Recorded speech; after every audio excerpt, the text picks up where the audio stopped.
بسم اللہ الرحمن الرحیم۔ شروع اللہ کے نام سے جو بڑا مہربان نہایت رحم والا ہے۔ السلام علیکم۔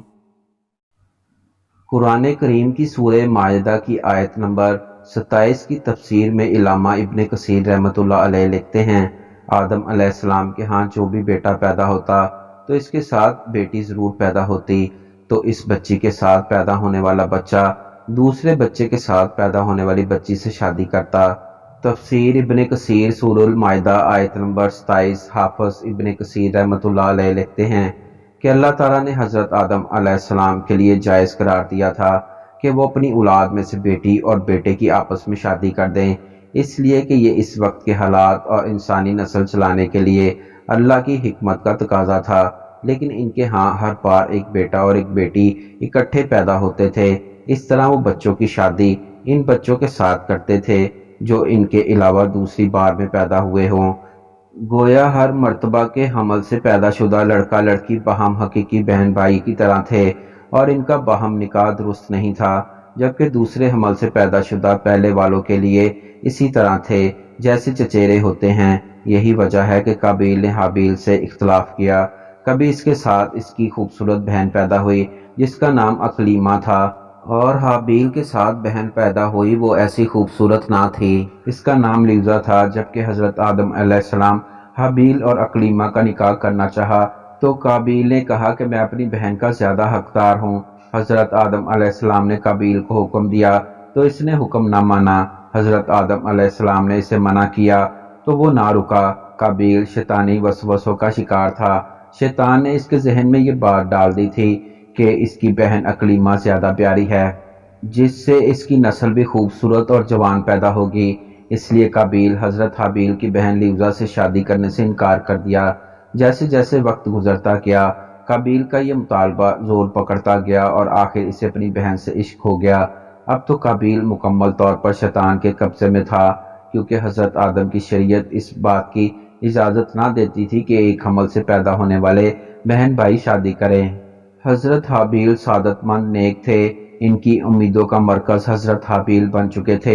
حضرت آدم کو یقین تھا کہ میری نسل کو راہ راست پر رکھنے اور اللہ کے دین کو آگے بڑھانے میں یہی بیٹا میرا معاون ہوگا۔ چنانچہ یہی وہ بنیادی وجوہات تھیں کہ جس کی بنا پر قابیل حضرت حابیل سے حسد کرنے لگا۔ قابیل چاہتا تھا کہ حضرت آدم کے بعد نبوت کا تاج اور انسانوں کی بھاگ دوڑ کا صحرا اس کے سر پر سجے، لیکن یہ حضرت حابیل کے ہوتے ہوئے ناممکن تھا۔ جب حضرت آدم نے دیکھا کہ میرا بیٹا قابیل حابیل کے قتل کے در پہ ہے تو انہوں نے ان دونوں کو اللہ کی راہ میں قربانی پیش کرنے کو کہا اور بتایا کہ جس کی قربانی کو آسمان سے آگ آ کر لے جائے گی تو سمجھنا اس کی قربانی قبول ہو گئی۔